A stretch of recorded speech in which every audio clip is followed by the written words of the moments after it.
My name is Isabel. I am 35 years old. I work in a small office.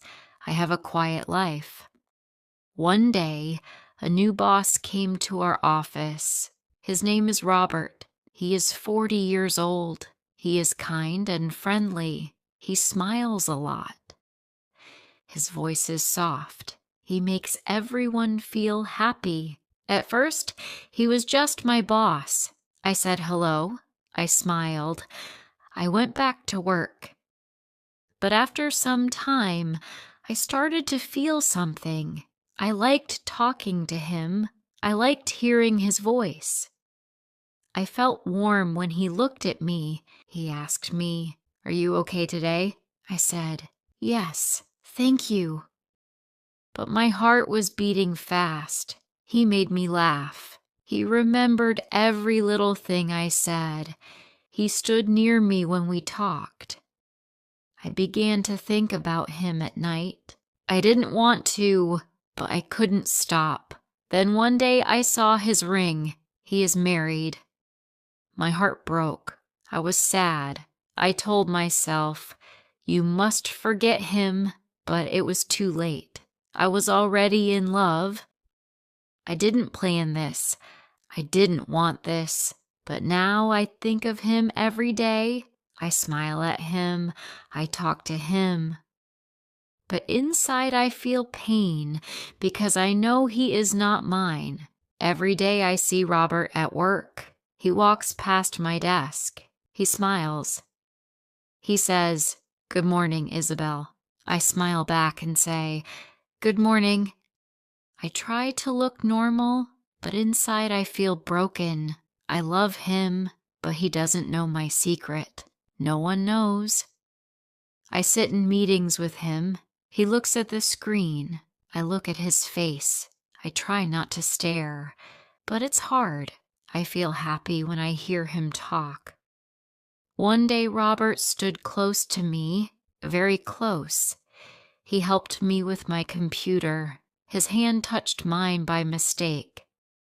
My heart jumped. My face felt hot. Robert said, "Are you okay, Isabel?" I smiled and said, "Yes." But I was not okay. I wanted to cry. I know this is wrong. He has a wife. He has a family. He is not free. But love is not always good. Sometimes love hurts. Sometimes it is quiet like mine.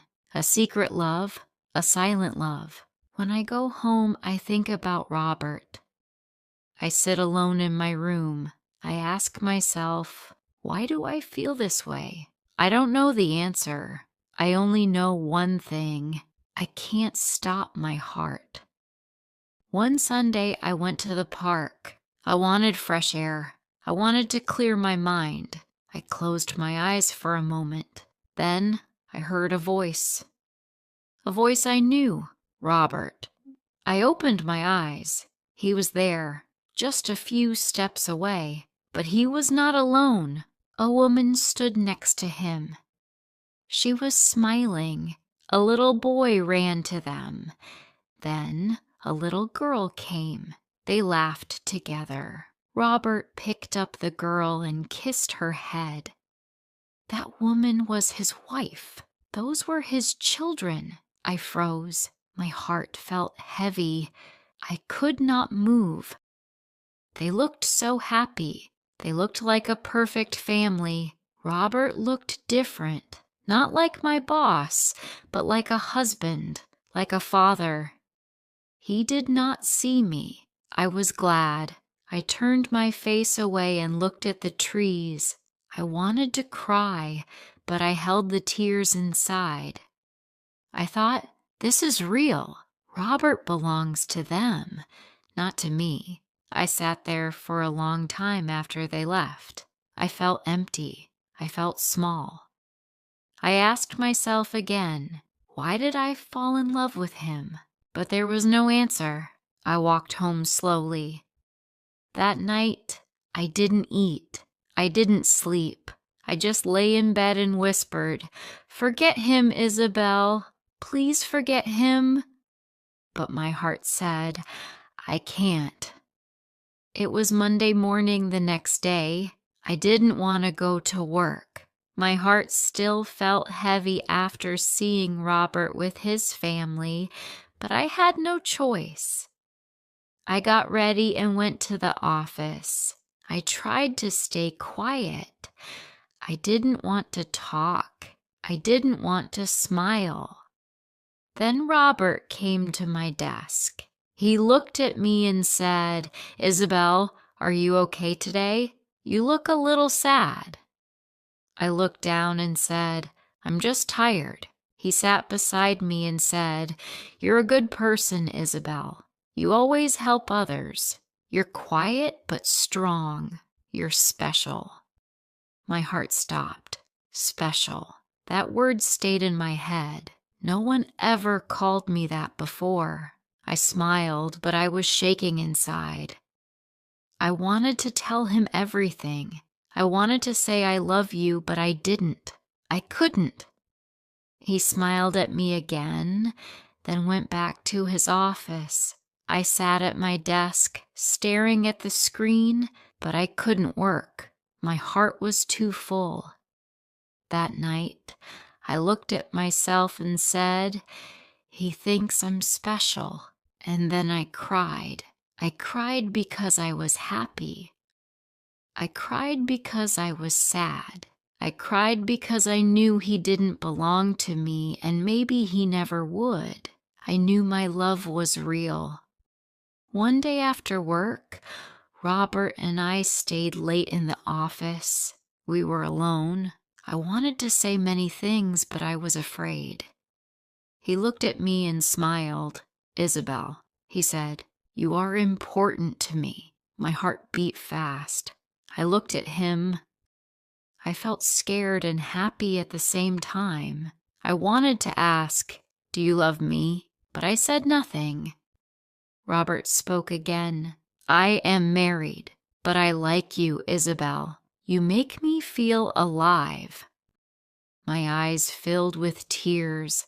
I didn't know what to say. He said, "I don't want to hurt my family, but I can't stop thinking about you." I was confused. I was sad. I wanted to believe he would leave his family for me, but I knew it was not right. I said, "Robert, I like you too, but you have a family. I don't want to be the reason for pain." He nodded. "I understand," he said. We were quiet then. After that night, things were different. Robert and I worked together, but we didn't talk about our feelings. We kept a distance. I thought a lot about love and pain. I knew loving a married man was hard. It was full of sadness and secrets. One evening, I told myself, "Isabel, you must be strong. You must love yourself first." I decided to stop hoping Robert would leave his family. I decided to find happiness without him. It was not easy. Sometimes I still thought about him. Sometimes I still felt my heart break. But I learned that love is not just about holding someone.